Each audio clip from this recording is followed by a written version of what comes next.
All right, episode 3 of our Sports Den pod. Is that it's called Sports Den, right? Yeah. Yeah, Sports Den podcast with Will and James. And man, I tell you what, I wish we could have done this last Friday, James, when when the No. the No. floodgates opened, and of course it always happens on a Friday afternoon. Oh, of course. Yeah.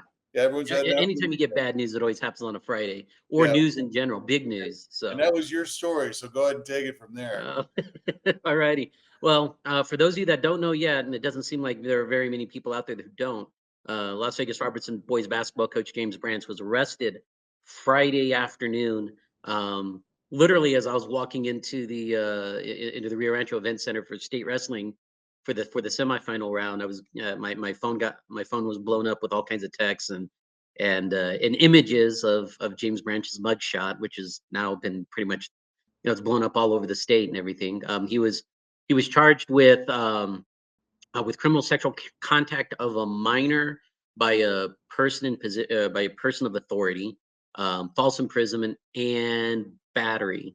If you haven't seen the stories that have been out there, basically the long story short, a middle school student, there, a Memorial Middle School student, where Branch taught, claims that he touched her butt, and then held her forcibly in his classroom while she was doing an assignment.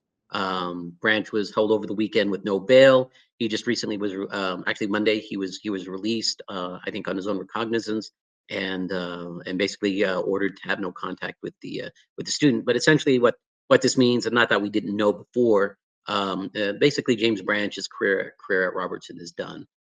It was 3 weeks ago when nobody knew what was going on, but everybody kind of knew. I mean, it's one of those things where, it was the world's worst kept secret.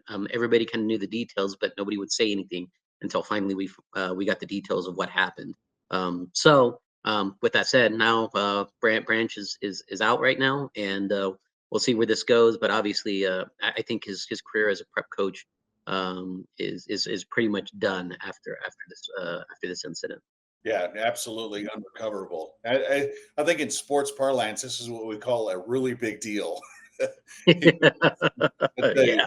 I think you and I both heard immediately when it all first started coming out what was going on. Of course, you can't report on any of that stuff unless someone goes in. Yeah, no matter how many people you have telling you the same thing, Yeah, you it know, still hits like a ton of bricks though when the real news comes out from the the people, the authorities in charge. It's like that is salacious, and yeah, we'll never see him in a basketball gym again, probably. yeah, and it's just a horrible ordeal, and the hardest part for me was just reading through that and just seeing, and this is something that didn't get reported, and I almost feel like maybe I should have, but when you're dealing with a lot of information, I think the most important part is to get the important information out. But it sounds to me like this wasn't just a one-off deal. It sounds like, it was talking in the report. There were reports with a couple of other students, with a teacher, a counselor, and the picture that they paint was not pretty of Branch. That this is something. It's a pattern of behavior that apparently that he supposedly has had. That teachers and students have talked about. And it's just really unfortunate because it makes you feel like, well, there were clearly there were issues in the chain of command where if everybody or a significant amount of people knew what was happening, or maybe some of the behaviors that perhaps were catching people's attention, and nothing was done about it, it makes you wonder, well, what the heck happened here, and um, how was this allowed to happen, and how was Branch at least not reprimanded, or at least there wasn't some sort of effort to try to curb this type of behavior. And again, this is just one side of what we've seen, because all we have is a police report, and I'm sure Branch probably feels a bit differently about this. But regardless of that, it paints a very disturbing picture, and it makes you wonder. And then again, because of Branch's position as a basketball coach, it obviously gets more attention. But there's been a pattern over the years in this state, and it may not even be just this state. I think just in general, where people kind of allow this type of behavior to happen, and it just make it should concern everybody in a community when you see that people are allowed to behave in this way until finally something criminal actually happens, or it's potentially criminal, I should say. You know, it kind of got to dance around it a little bit because you have to give branches say in the court of public opinion. But obviously there were some signs that things were happening well before this incident happened. Well, if those allegations are true, you have to hand the credit to the kids who came forward and actually Yeah. turned them in. And I think that's the thing that's going to get lost in all this is there are victims involved, kids who didn't clearly want to be in that situation. And really, none of this happens unless someone's willing to come forward. And finally, if there was a pattern of this going on for years and years, all it took was just that one kid coming forward. So I think eventually that story will come out. It's really up to the family if they want to do that. But at the same time, it's just an awful situation. Couldn't have happened at a worse time, really, too, for the kids on the basketball team, too. If you're right at the season, imagine those guys who've been on that team, that program for a while, and they've had a measure of success. And you're right at the end of the year. You're in line for a potential state championship, and now you got to go through this. Yeah, and it kind of showed. I think you saw how the boys responded the first couple of games. I think there was that adjustment period, and obviously they were dealing with some injuries. You know, Jesse James Gonzalez hurt his ankle against St. Mike's. He missed a week, came back, but I think you've seen over the last 2.5 weeks that they've played almost like the way we thought that they would have prior to the incident that happened with Branch. You know, and some of that is just, I think, just the adjustment that they all had to go through, and they're starting to play better. And I think, I guess I'll just I'll throw this out here because obviously people were watching our podcast Tuesday night before the game, and I had a lot of Robertson parents angry at us for kind of suggesting that maybe this Robertson team had kind of lost its edge a little bit. You know, and you're welcome. Yeah. I guess that's all I could say is you're welcome. And clearly, that was not the same team that we saw even 2.5 weeks before when they played him at St. Mike's. You know, they played a heck of a game, and they beat St. Mike's. They beat the Beasts, and obviously, I don't think it's as foregone a conclusion that St. Mike's is going to win the Class 3A state title like we thought before. At least Robertson, it appears, can give them a fighting chance. And quite honestly, I think if they see each other in the state championship game this weekend, I expect it to kind of be similar to what we saw last week at St. Mike's, where it's going to be a dogfight. It's going to be a real battle. And I think it's going to come down to whoever executes in those crucial situations, especially when it comes to the fourth quarter. You know, against in the previous game last week, you know, Robertson got some really key stops at crucial times. Nathan Gonzalez played great, maybe one of his best games of the year. Especially on the defensive end, where he was affecting shots, and he was also getting a lot of rebounds and even some steals off of them. You know, and he really kept that team in there when they were struggling a little bit when St. Mike's took the lead. You know, it's going to be interesting to see what happens from here on out, because I think you know, while St. Mike's is clearly still the team to beat, I don't think that gap is as big as maybe we all thought prior to last week. Well, here we are in the district tournament week where literally every single night, starting with Monday night's games, going all the way probably through Wednesday, you're having teams that lose, their season is over because they're not going to make the postseason. So you're starting to see the teams that are going to go to the playoffs start to separate themselves a little bit. So you get into Wednesday, Thursday, Friday night, and that's where the feeling of the state tournament really ramps up, because those teams are not just going to the state tournament by Friday night. Those are the teams that are the contenders for that the final weekend at the state tournament. And we are a week and a half away from the state tournament actually starting. But essentially right now, this is it. This is when we get going. So it's kind of a cool moment. You see there's a lot of emotion every single night when you go to a game now. The fans are into it. The kids are into it. And the teams that have a real shot, you can really see that spark in them that's starting to manifest right now. Yeah, I think you can kind of categorize. You've got 3 levels of teams right now. You've got the teams that basically know that they got to win to get in, you know, to win the tournament to get in, or basically they know, those teams know their season is basically one and done. And then you've got those teams that are still jockeying for maybe 1 or 2 seeds, like say go from like a 12 to a 10, maybe you know, you go from a 9 seed to maybe a home game, or maybe you get to a 7.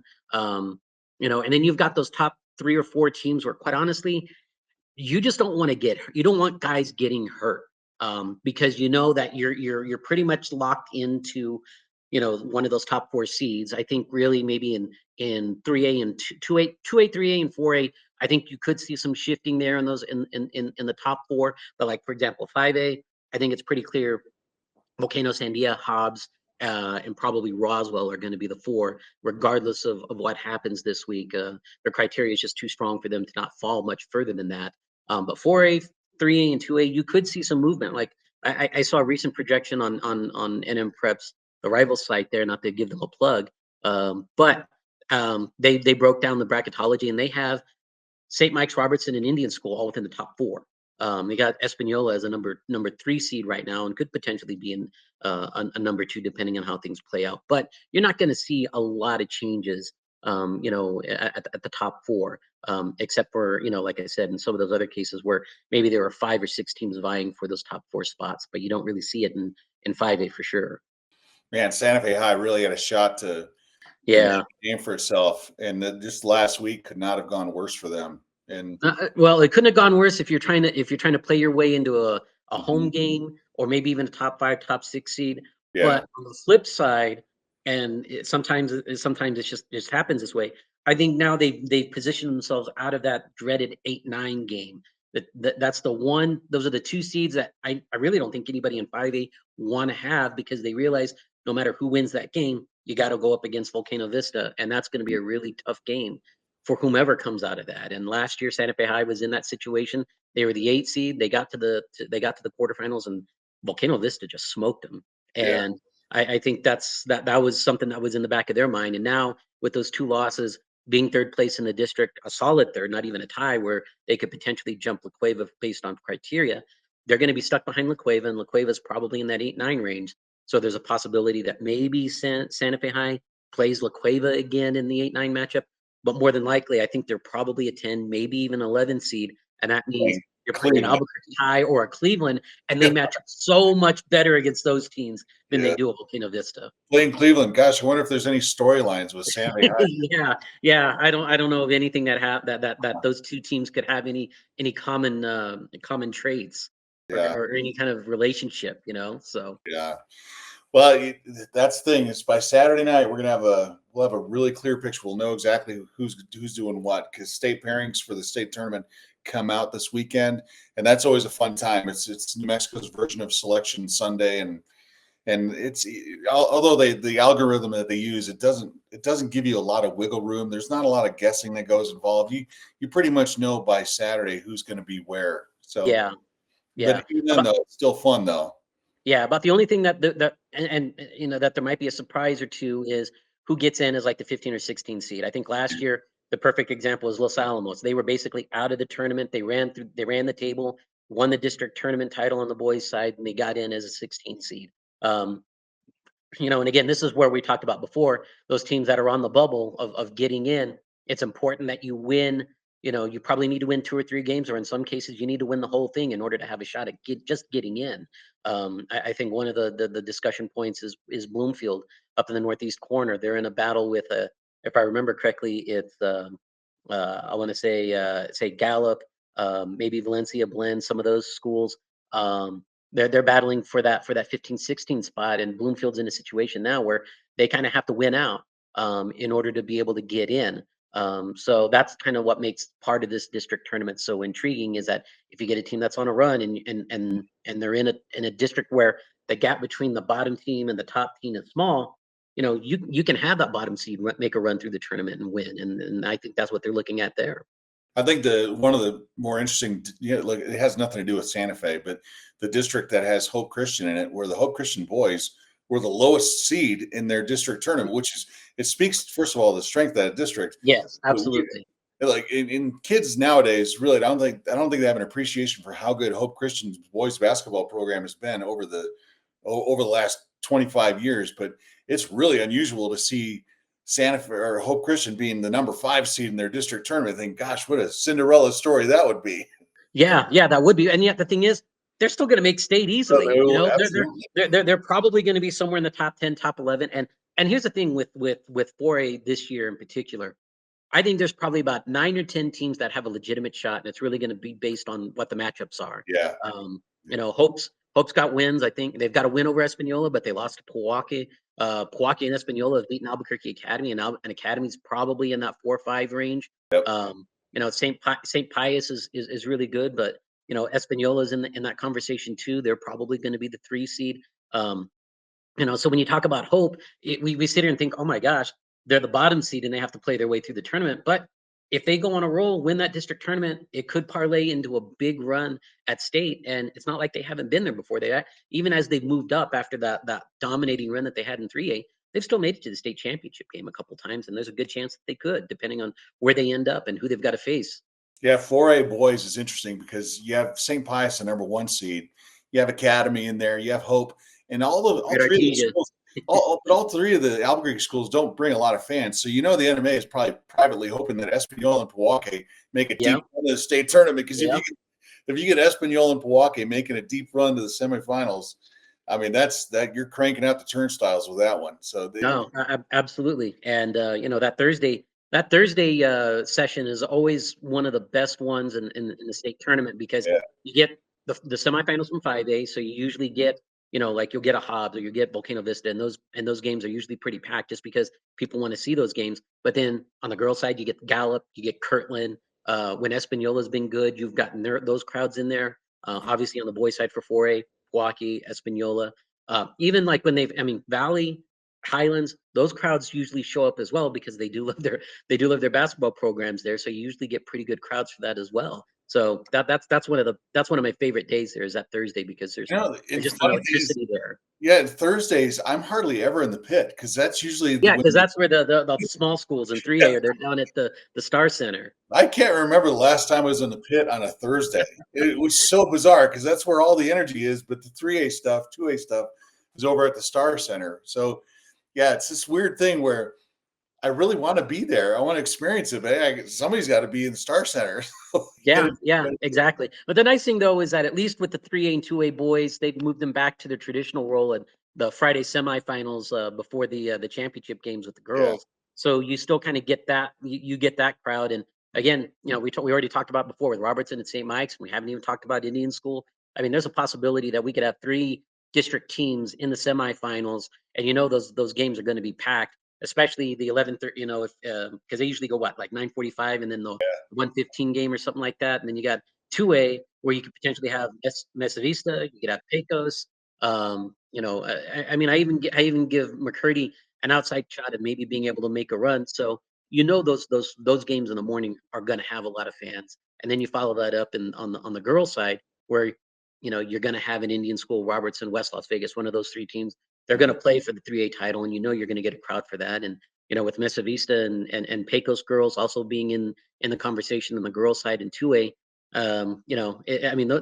those 2 days are especially can be really special days because there's always an electricity and an energy, and it really comes from the fans showing up there for those games. I just want to see what your dry cleaning bill looks like right now because I know all your nice shirts are over. I do that slowly over the year, man. So I kind of space out how much that costs because I don't wear those things except for that 1 week. Yeah, to me, dressing up is wearing a shirt like this and then pulling the sleeves up like that. There, I'm ready. I'm ready to go. Yeah, I'll bring you a tie. You can just wear it around your neck, man. Come in, you're walking in your slacks and your nice shirt and your tie. Like, oh man, yeah. I hope Bill Church isn't watching this because he's going to see how terribly I dress. We'll wait until we have to do our podcast that week of the state tournament. They're going to see it, man. Oh man, I'm gonna have to have Matt somehow superimpose a shirt and a tie on me or something. You use the CGI effects to do something for me. Yeah, good luck with that, Matt. Yeah. That's not asking a lot. Yeah, and then the one last thing about the state tournament, I know it doesn't start till next week, but usually that means the weather gets really, really super nice because we're stuck inside all day. I know. And then as soon as the state tournament ends, it drops down to 38 degrees and it's windy and cold. It's nasty. So all I can say is everyone brace for really nice weather in the next 2 weeks because that's, the rest of us will be inside. But then get ready to bring back out all your winter clothes the moment state basketball ends because that's when the worst of the weather comes. Baseball. We're covering the St. Mike's tournament and it's 30-degree weather and snow and wind. Yeah. That's always a beautiful thing. Yeah. So look, we're under strict orders this week to keep this thing about 25 minutes. So we're going to come to, but we probably shouldn't even do a break. Let's just Yeah, transition straight keep into, going. Yeah, you might know, as well. until Matt somehow finds somebody like an advertiser to do a commercial for us. We're just gonna have to power right through this thing and get into, No, they should just we should just have like a little clock here. Just start it at 25 and have a wind down right an there between it hourglass. to see if we can make it. In fact, I'll get an hourglass and I'll put it right here next week, and we'll time the whole thing, and so we'll know. I could get a digital clock. In fact, I'll borrow our clock that we use for basketball on Thursday Oh, mornings. there we go. Yeah. Yeah. Yeah. So it's like, man, college basketball season. Lobos look like they're headed to the NCAA tournament. They did lose last week. They lost to Just like Boise you State. predicted. Yeah, Well, which I did call. But they've got a challenging game this week. They're playing San Diego State on Tuesday, and then they play Air Force on Saturday in one of the final home games of the season. But I know people are freaking out about the Lobos losing last week, and Utah State closes within a half game in the standings. But the math is just like I had in my advance for the San Diego State game. Their magic number is 3. So any combination of their wins and Utah State losses that equals 3 clinches the top spot for them in the conference tournament. Not that any of that matters. It matters for banners and trophies and recruiting purposes. But if the Lobos can win one of their 2 games this week, and Utah State loses both games, they've got tough road games this week. They're playing on the road against 2 of the top teams in the conference. The race is over. So if you can survive without Mustafa Amzil, if you can avoid having guys get sick, which they had last week at Boise State, not an excuse, this team looks to be like a potential 8 seed, maybe even better at the NCAA tournament. no, for sure. I think I think last week was just kind of a bump in the road, an aberration. I think we all kind of saw it coming just because of, you knew that their depth had been tested just because of Yeah. some of the injuries and the illnesses and everything. So, it made sense that would be maybe kind of their breaking point. And even then, I mean, they got it down to what, 9 with like about 50 seconds left. Yeah, it's I mean, they still cosmetic. Yeah. gave themselves a shot. But it's always tough to go up to Boise and win. This game, I think people kind of want to see them bounce back. You kind of want to see them win because you really don't want this to come down to the last week of the season where you have to win those games as opposed to maybe being able to wrap things up this week or at least get that magic number down to 1. Because if it's like 2 and you're going into last week, and that just puts a lot of pressure on those last 2 games Yeah. of the season.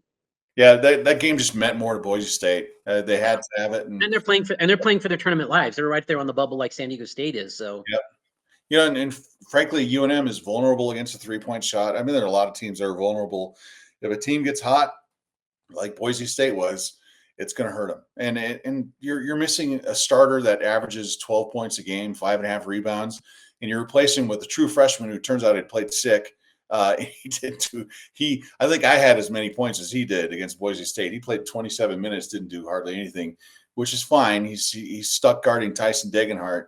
But look, bottom line, UNM looks like they're in pretty good shape. And I did just find out last week that I get to vote for the all conference teams for the Mountain West, which how'd you pull that off, man?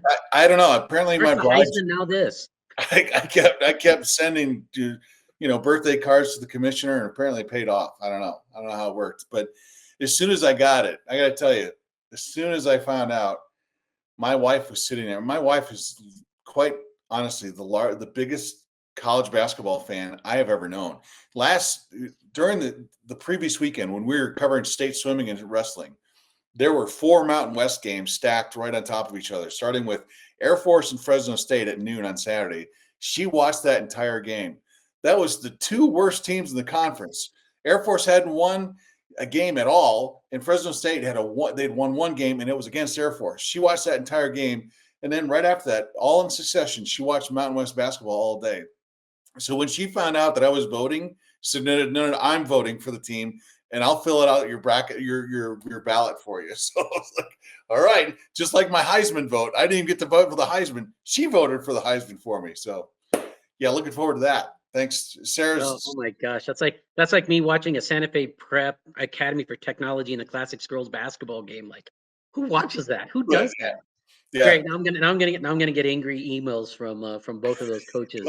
Now that I just threw them out there. So Yeah, I'm at the state swimming meet. She's texting me updates. Sarah's texting me updates on how Air Force is doing against Fresno State. Like, wow, I'm pretty sure there's some Air Force cadets that aren't even watching that game. I'm pretty certain that's the case. But I would like to see a cadet watching that game.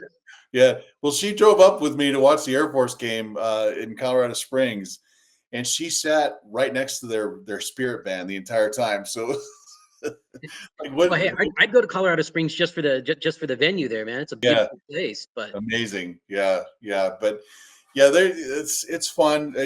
I do feel bad though. Talking about college basketball, about 2 weeks ago, I wrote a story about how New Mexico State was in pretty good shape to win, or at least contend in the Conference USA, and they have since fallen right down the drain. Man, they've circled it. So the New Mexico Jinx oh, it strikes again. It just strikes dropped again the as bomb on always. Cruces. Yeah, yeah. You took down New Mexico State. I took down Santa Fe High's one chance to get a state wrestler on the podium. Yeah, I know. every time and then we wrote about swimming, and then of course Rayleigh Hunt lost the 200 IM at state. For it's like, oh god, dude, we're just Yeah, but at least she won the backstroke. I mean, come on, that's her, and that's her yeah, breaststroke. Sorry. yeah. Yeah. But that's her event though. You know, one thing I noticed about state swimming meet though is you and I've been to that auditorium at Albuquerque Academy, and for years they had so many championship banners hanging from the rafters that they were literally running out of space. They took them all down. They took them all down, and they put a giant. Of course, it's a really nice, academy type poster. Well, yeah, of course. Yeah, Because they that's how can't just Academy does things. stencil them on there with magic marker. They got to get a nice sign, but yeah, they got rid of all the banners in there. It just you kind of stripped the feel out of that place, because when you walked in there, you're like, oh my gosh, this place is hallowed history. Now it's just a giant swimming pool. So No, that, it is, and it kind of gave Academy that sense of intimidation, right? It was like you're yeah, coming into their place and you got to beat them if you're going to win a title. yeah, yeah. So the my to me, I think I don't know what your favorite part about wrestling is, but to me, my favorite part is watching the diving competitions. Like, sometimes when you watch the Olympics, with all due respect to some of the divers, but when you watch the Olympics, think, hey, I bet I could do the javelin. I bet I could compete in the pole vault. And so you watch the diving competition at the state swim meet, and like, I might be able to pull that dive off. Yeah, even I couldn't, but that's the equivalent that I get with. What is yours? Do you ever watch wrestling? Like, I could dominate the 112-pound division. Do you ever No, say, there is no division that I think I could do that. Not even on the girls' side do I think that, man. I know I'm screwed no matter what weight class it is. But to me, what I find most interesting or entertaining is when you see a favorite or a guy that kind of has high hopes of maybe winning a state title, and they lose, especially even though they still have to wrestle in the consolation round, um, just how devastated they are, and just kind of the juxtaposition. And I know that's like that for any sport, but especially in wrestling, man, especially because it's just yourself out there. yeah, It's not like you can sit here and blame somebody for not setting a screen or getting a block. It's like it's you, man. It's you against this other guy, and if you don't seal the deal, it's on you. It's not a ref's fault. It's not your coach's fault. It's you, and you have to kind of accept that. And that's, I think it's probably a little bit harder for a lot of guys because you can always excuse like, no, this guy didn't play as well. When it's you on your own, it's like you got nobody else to blame but yourself. yeah, what you saw last week too, Yeah. that the wrestler from Santa Fe High Yeah, was, it was Leighton Apari in the 215-pound match. I mean, he had that match won, especially in the first period. There will always be questions about whether or not he pinned the kid. The referee didn't give it to him, but he still got an ear fall out of it. He's up 7-0 right off the bat. And you would think that any kind of state champion, when you're up 7 like that, you can manage and navigate that and be able to win. And unfortunately for him, it didn't happen. That other kid, he started gaining a little bit of confidence. And I think in some ways, maybe Leighton was a little exhausted because of how hard he went out, especially in that first period and a half. And then the last 30 seconds, he's still up 1. And I think there was a part of him in the back of his mind, which every wrestler, when you're the worst score you could have is being up 1 in the last 30 seconds of a match, because then it comes down to, I mean, you can't stall. You can't sit there and just, run around the mat and let the clock run out, because the referees will call you for stalling. And then all of a sudden it's a point deduction. And next thing you know, you have to wrestle. And so he's trying to balance that, not putting himself in a bad situation, but also having to still be aggressive enough to where he doesn't lose that point. And unfortunately, when he tried to make a move, and I don't think he meant to really try to score off of it just to show the ref he was doing something. It put him in a vulnerable spot, and the Cleveland kid, stuck him, and all of a sudden, he gets 6 points out of that, and that was the match. And I felt bad for Leighton because he's a heck of an athlete, he's a heck of a kid, and I'm sure next year he'll probably win, whether it be at 215 or even if he tries to go for heavyweight, he's going to win. Yeah. But it's just sad to see how heartbreaking it was for him to realize how close you were to being a state champion, and it got away from you. That's a weird thing about our jobs, though, is in moments like that where you have to, it's our job to go out and ask questions. And you're talking Yeah. about a kid who's 16, 17 years old, and a coach who probably devotes a ton of his time, time to things. And it's just a fact of life. After tough losses, it's our job to go ask questions. And It is. man, it is heartbreaking to sometimes talk to some of these kids who are just trying to process what happened. Yeah. And then you have an adult with a tape recorder standing there right in front of you. Ask you tough questions on top of that. Tell me how you feel. Yeah. It is. Yeah. There's times, sometimes you just give them their space and let them go. Yeah, But you do. yeah, You do. I did ask him. He didn't want to talk, and I let and that's all I did, because I get it, man. Who wants to talk in that moment and, and have to relive it or have to think about how this happened? But at the same time, it's part of the job. It's something that you don't necessarily like, but you have to do. It's kind of funny. We talk about that, and then we wrap it back to the beginning of this discussion that we had with regards to what happened with Branch. And I mean, that's the other side of the coin, is when you have to deal with those types of situations, which are much more serious than, a kid losing, a state championship match. When you're dealing with people who are, severely affected by somebody's actions like that. And you have to read a police report, or you have to talk to a victim. And that's not easy to do. It's really hard, and you got to do your job, but at the same time, there's a part of you where your stomach is turning, because this really affects people more so than a wrestling match does. Yeah, that's we've been through a lot of those where a kid Yeah. dies, like Milwaukee had a basketball player That's right. die, and Yeah. to the JB White stuff. It's part of the deal. But man, it's Part of life, man. I mean, it is, but at the same time, it doesn't make it easy. that kid from Santa Fe High, the wrestler, his off season could go one of two ways. He could turn into Vision, like you and I were talking before the show. Vision Quest. He could become Matthew Modine and devote his entire life to coming back next year. Winning the state title that he let go, and Right. or But he man, just the internal war that he's going to go through is just that to me, I think, would be the story moving forward for him. But absolutely. yeah, man. Any predictions for state tournament? Look, this thing comes out before the end of the district tournaments this week. Any surprises you see in district tournaments? Well, I'll say this. I'm going to go out on a limb, and I'm going to say Pecos wins their district tournament. Now, I know this comes out on Wednesdays, and they got a playoff game against Santa Rosa. But if they win that, or even if they don't, I still think they're playing well enough right now. As a matter of fact, I'll even go even further. I think I think they'll make it to the state semifinals again. And it's an incredible story to think about. They were 3-7 at one point, and nobody thought that they were going to get to this point. But they've won, I believe it's 13 of their last 15 games. They're 16-9 as of Tuesday, going into their playoff game against Santa Rosa. They could potentially get to 20 games and get to the state semifinals for the 9th straight year, if I remember correctly. I'm just doing the math off the top of my head. I mean, it's truly a remarkable run that they've had, but they put themselves in that position, and nobody saw that, as far back as 7 weeks ago when, they lost to Mora in the semifinals of the NRG. Yeah, it's crazy. You don't see public schools doing that a lot. You see private schools make those runs, but you do. I hope. I think the closest equivalency I could give it is Hope Christian's run, where they went to every single state championship except for one when they were in 3A. Yeah, in a private school too. That's why you always have a soft spot a little bit for some of these public schools that make public schools for doing that. Yeah, somehow sustain it, but we'll see. Although when you do reach that level, they all start to hate your guts. Like, everyone hated Hobbs, everyone's starting to hate Volcano Vista. Yeah, they are. But hey, that's part of the fun, though, man. The team that knocks them off, all of a sudden, it's like that's a feather in your cap, man. You get to put that notch on your bedpost at the end of the day. Yeah. All right, I think we've show killer. We're up over half an hour there, aren't we? I think we're getting closer. We're getting closer. Yeah, we were told to keep it to 25. I think we're around 30 some. minutes today, but Yeah, we're there. We're close. We're we close did it. enough. Yeah, we held it together for the most part. And Yes. next week, one of the two of us, if you have a nice ledge behind you, you can put up a shot clock behind you to. Yeah, I certainly could, but then that would just distract me. I'd just be sitting there watching the clock and not listening to you. Oh, well, the You rest could of make the us could greatest see point it. in the world, and I would just be like, yeah, whatever. We got 10 minutes. That'd be the rest. The rest of us could see it, not you though. We don't. We would all know what the deal is. Well, It's I like, could see it too because it's behind me.